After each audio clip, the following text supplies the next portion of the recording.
We will be doing a short tank review for the Soviet T-7TD, the SU-152. This tank, for its year, it is pretty good. It is a slightly better version of the SU-100, so you will have a familiar playstyle to it, so there is not much of a learning curve to this tank, except for the SU-152 have overall a better gun selection than compared to the SU-100. The SU-152 for a frontline TD is pretty good as it is versatile in in how you set this tank up. It can be a pretty good frontline TD or a medium to a short distance support type of TD, as you have two good guns to suit your personal playstyle based upon how you have it set up. The 152mm is a pretty good frontline howitzer if you like a big damaging howitzer, or a general well-rounded purpose design gun, the 122mm gun, which most of the Soviet heavies and TD use.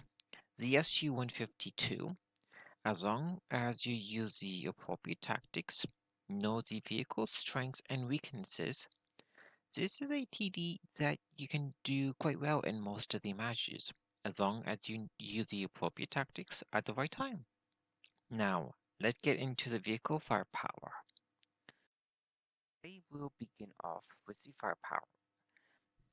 The firepower for the SU-152 is one of the areas where it is pretty good at and get to shine, based upon the crew and the equipment setup to match your personal play style.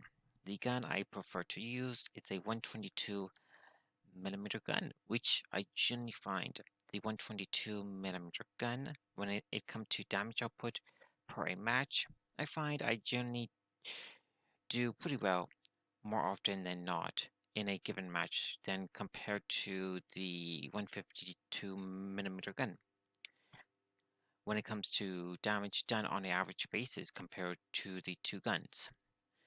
I have about nine rounds in a minute with this gun in theory, so if I have a better crew and a slightly different equipment setup, I can have it close to 9 rounds per minute, with 7 seconds or less per a round being reloaded in a given minute, while having relatively okay gun accuracy and aiming time. The aiming time, it is underneath 3 seconds. Accuracy 0.38. So as long as you fully aim all of your shots, you can hit the enemy tank weak spot in the armor more often than not, using regular AP or a PCR to shoot at said enemy tank.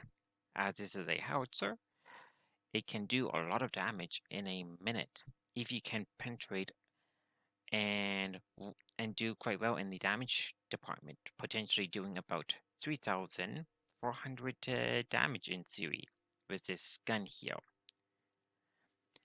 My only issue with the SU-152 is the gun depression downward, gun elevation upward, and the gun traverse limit. 6 degrees downward. That is pretty bad. That is close to Soviet heavy tank gun depression equivalent. Gun elevation upward is okay at 18, while you have a pretty narrow gun traverse limit, 8 degrees to the left and to the right.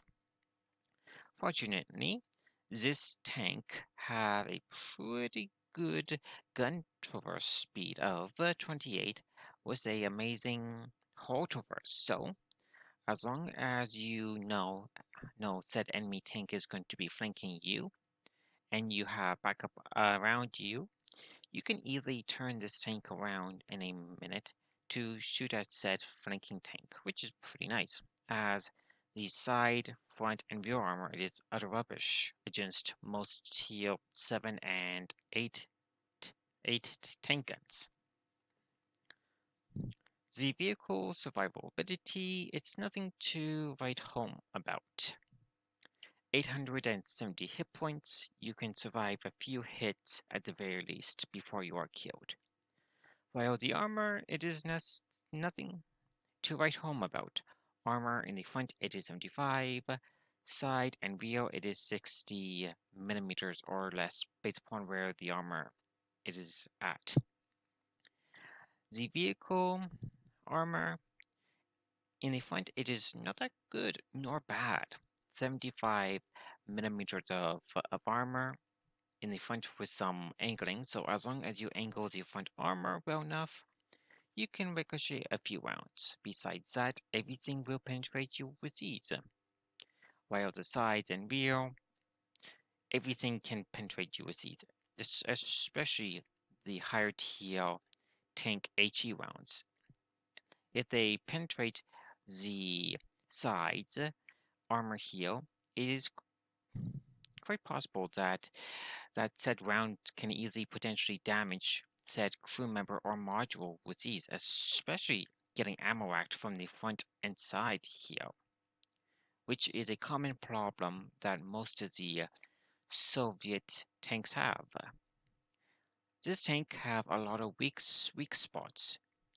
Besides being a Soviet vehicle, the lower plate is a weak spot. The vision port here, the armor on the sides is not that thick. The top of the tank here, if you get a direct shot on top of here, it's easy to damage the crew members and modules, especially from the hatch here. This hatch here, if you get a precise shot in here, it is quite easy to damage most of the crew members and modules, especially with a well-placed HE shot. The vehicle mobility, it is okay for its tier for weighing about 46 tons. You have a 600 horsepower engine, which means you have a okay horsepower to ton ratio, 13 horsepower to 1 ton. So that means as long as you're going in a straight line on flat terrain or going downhill, you can easily reach the 43-kilometer mark for the vehicle top speed while having a okay vehicle uh, reverse speed going backwards at 11. The vehicle hold reverse speed it is 26, which is okay. Combine that with the amazing gun reverse speed, you can easily potentially shotgun said enemy tank if you can easily turn this tank around in a minute to shoot at said enemy tank. Now the vehicle concealment, I mean, the vehicle camouflage rating with the way I have it set up here. The camouflage rating when it is not moving for me is 46 with the setup here, so combine that with the binocular telescope, you can be a pretty good passive scout for your team if need be, while being a somewhat competent short distance to medium sniper for your team if need be, with the 122mm gun, while the vehicle camouflage rating on the move, it is not that great at 20. The vehicle spotting, it is not that good. It is average for the most part at this TL. With the binocular telescope equipped and being used, I can see as far as 430 meters, which is pretty nice. 430. That is close to the maximum view range in game potentially, without having any other perks and equipment being used to improve said view range even more. The radio range it is okay at 640 meters, which is okay for this TL.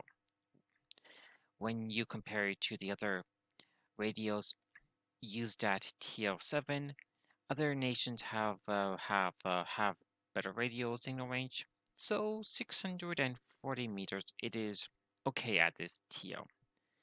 Now, the vehicle researcher going through it, it's a relatively easy tank to go through, especially if you went down the other Soviet lines that uses the equipment used on this uses tank, primarily the Soviet heavies, artillery pieces, or anything that uses the engine or the radio used by the SU-152.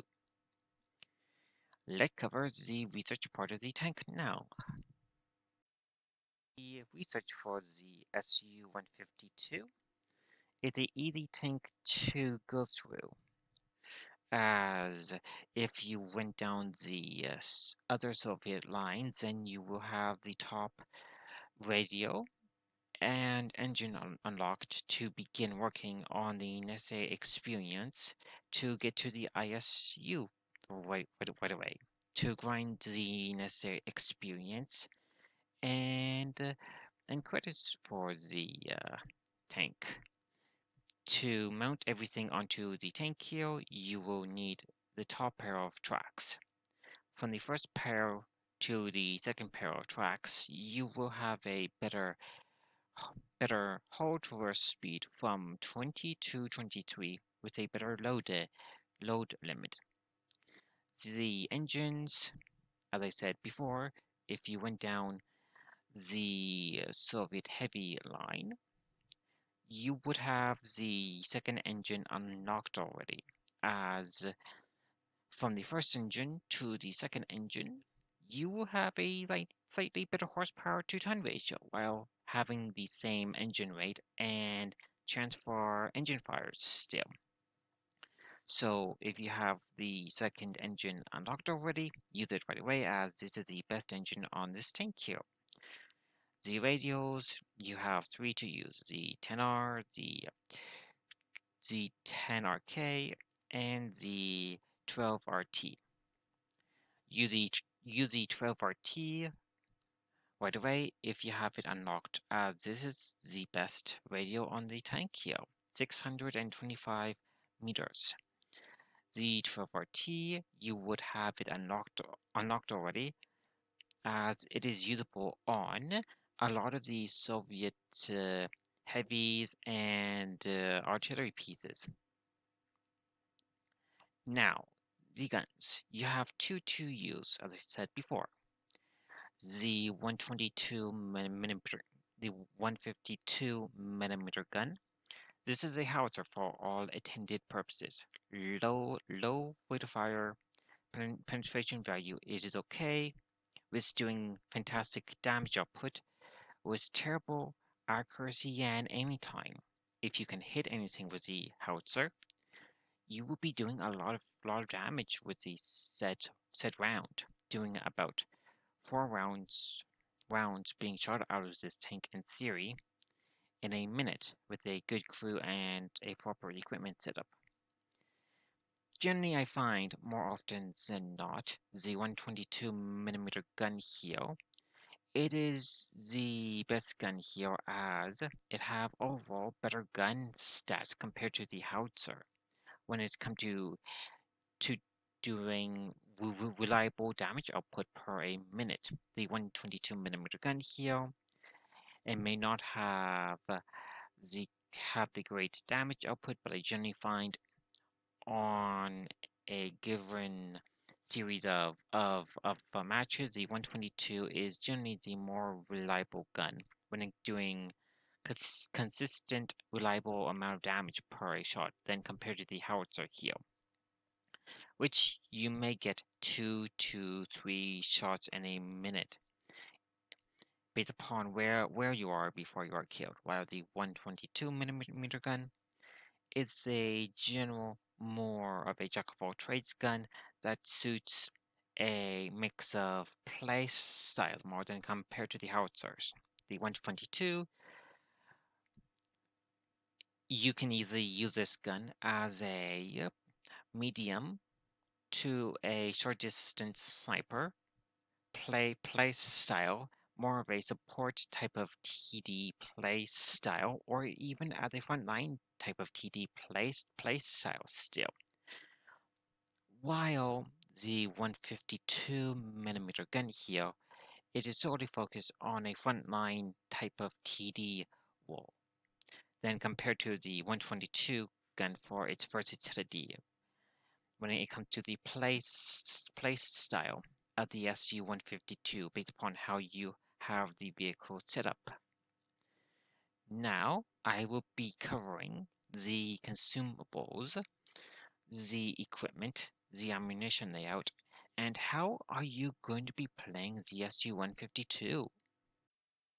To begin off with the consumables. Consumables, I would go with the small first aid kit, the repair kit, and the manual fire extinguisher, as these are the three most useful pieces of consumables for any given tank setup. The other consumables, if you have the credits laying around, I would go with the large repair kit, the large first aid kit for their permanent bonus when not used, while if you have the consumable laying around in the depot, the extra combat rations and the automatic fire extinguisher, they're pretty good as long as you have the credits or the gold of laying around to use them. This vehicle, it carries a good amount of ammo, 32 rounds. Most of the ammo you will be firing out of the 122mm gun, it is AP with APCR as you need to.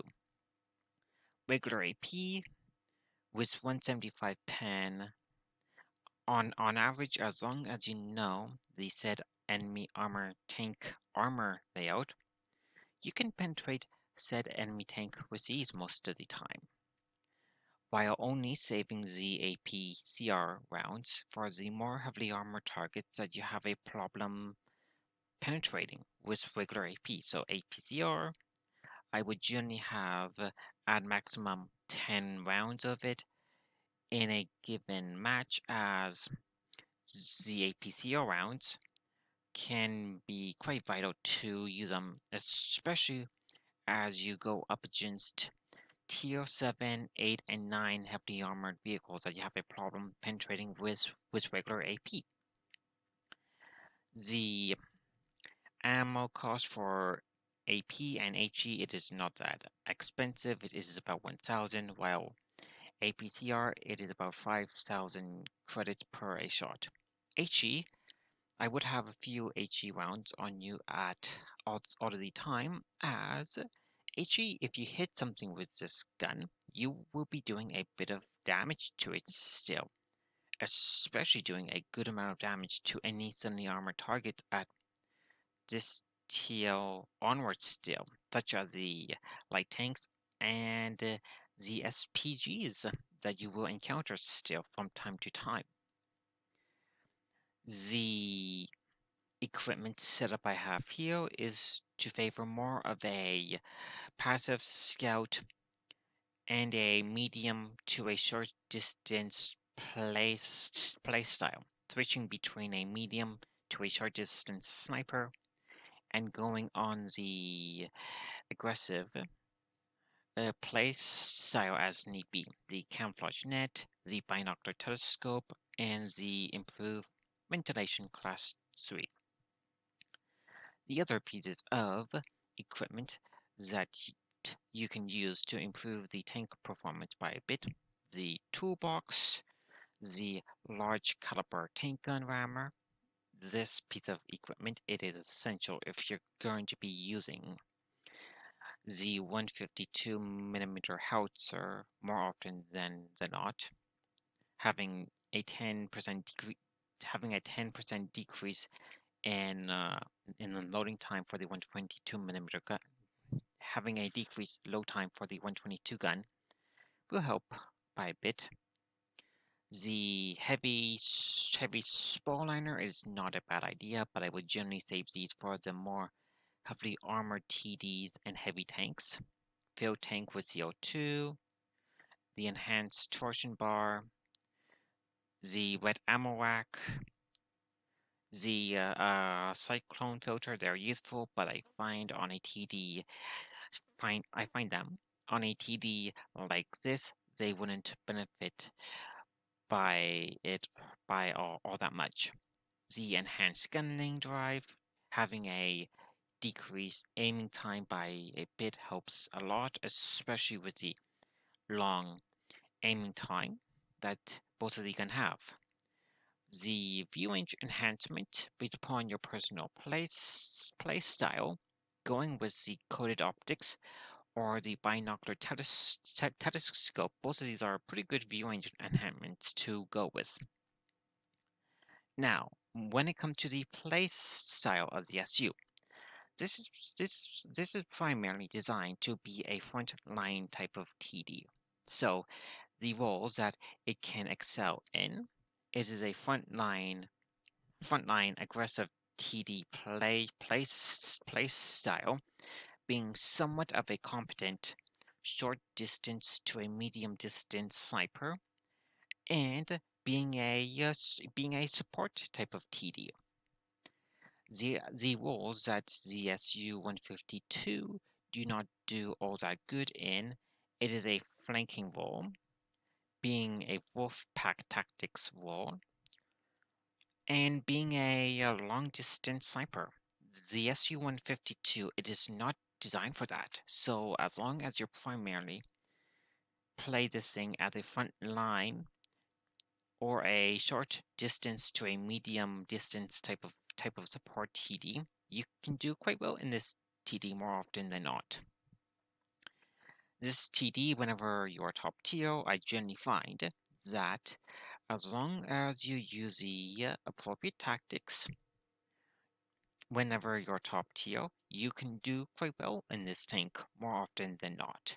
Whenever you are in a tier 8 and 9 match, as long as you play this thing somewhat aggressively with a bit of caution, you can do quite well in that match setup.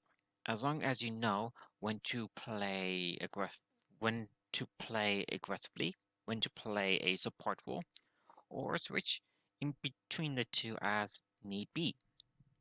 As in the two replays I will be showing you how well you can do in this tank when you're primarily playing this thing as a very aggressive TD, or switching between a support role to being quite the aggressive TD as need be. So let's go to those two replays now. This replay, I will show you how well you can do in the SU-152 when you're in a tier 9 match and playing the tank rather quite aggressively as a frontline TD. The thing about playing this TD in a tier 9 match is if you're going to be a frontline TD in a tier 9 match like this, it is key to know what you're going to be facing up against and use the appropriate tactics to your advantage to increase the odds of you not being killed right away. Also during the match, knowing what tactics the enemy team is using, I do play a bit aggressively. That could have had led me to die early on in the match. At this range, I am supporting my team, trying to do some damage. I haven't done much in terms of damage yet, only some assist.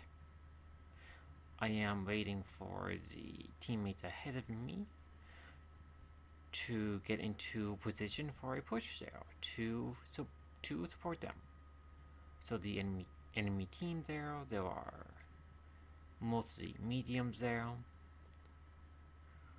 I am looking at everyone to wait for a good moment to push.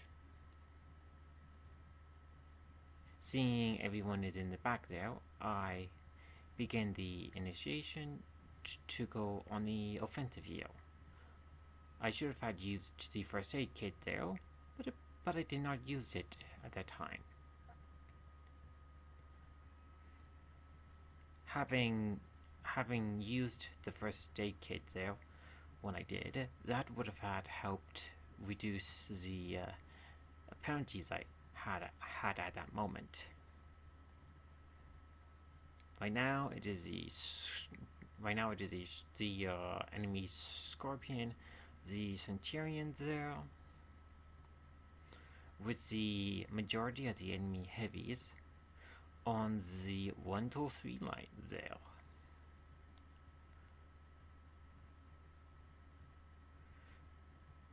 The Centurion there, I finished it off, giving it some lead to hit the side there.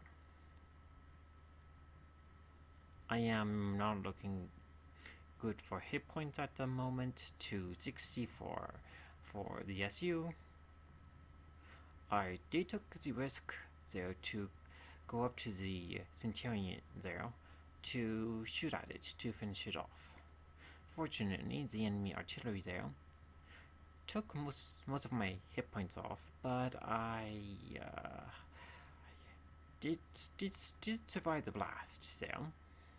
So I am down to a 1-hit kill now, even by HE alone. The enemy Scorpion there, I am waiting for it to pop out to shoot at it, but fortunately my teammate finished it off for me. Now the majority of the enemy team is in the bottom left corner of the map here, which I will get into a position to assist my team even more. With the enemy team falling back, the Type 4 there, I'm going to shoot at it once I get to the 4 line here. The Type 4 there, I am shooting at the rear here, as a P can penetrate that easily enough. For playing rather quite aggressively in this match, being in a tier 9 match, I did pretty good playing aggressively, doing about 2,000 damage in total. The next replay I will be showing is of me showing off the SU ability for you to do quite well in this tank when you're primarily playing this tank as more of a supportable. Let's go to that replay now. This replay that I am showing you is of me in the SU-152 to show you how well you can do in this vehicle when you are playing this TD as a more of a supportable in a match. Also, I would be showing you the vehicle ability to effectively snipe when it comes to medium to long range. There are the SP1C, the Cromwell, and the other tanks behind there. The Cromwell there, I had to lead my shot to effectively hit it at that range due to how accurate the gun is on the SU. With its 3-2 and the team pushing quite aggressively, I have to move up here to assist my team. So far, the push for the 0 line is going pretty good. I am seeing what I can shoot at. Seeing the P-43 Bizzale, I shoot at it at this range. The SU-8, I would have had done some damage if a teammate didn't finish it off. At that range there for the other Cromwell, it would have been 50-50 chance if I would have had hit it or not at this range. But fortunately, a teammate finished it off for me. So far, I'm not too bad, as it is 7-3 at the moment. Done about 500 damage so far. I am waiting for the enemy to fall back here to do some additional damage here. I am leading my shot up to shoot at the SU-152 44. The SU there. If it did retreat any further, I would have had shot at it to finish it off. So far, most of the enemy team is in the city there now. I had a look at the M44. It's going to be dead by my teammates real soon, so I'm going to assist my team in the city here. At this range, I am doing a decent amount of damage. Not a lot, but not a small amount either, compared to the other heavy hitters on my team. Now it is only the T-26E4. Getting into position here, I am going to shoot at it, leading my shot to shoot at the T-26E4 side there. This replay being a tier 7 and a tier 8 match, I did pretty good. I did about 1600 damage, which is pretty good at this tier. Let's go to the garage now to do a brief recap on the tank itself. Let's do a brief recap on the SU-152. The TD as a whole, it is not that good nor bad. This TD, it is just average. This is one of those TDs that as long as you know what you're doing, use the appropriate tactics, play toward the vehicle's strengths and weaknesses, you can do quite well in this TD using either the 152mm howitzer or the 122, based upon your personal preference, to do quite well in the SU-152. Overall, the SU, it is a pretty good TD to use once you get used to the vehicle's strengths, weaknesses, and how to use it properly. I hope that you learn a thing or two about the SU-152 and how to use it properly. If you like this video, leave a like, a comment, and even subscribe to my channel as well. Have a good day, everyone.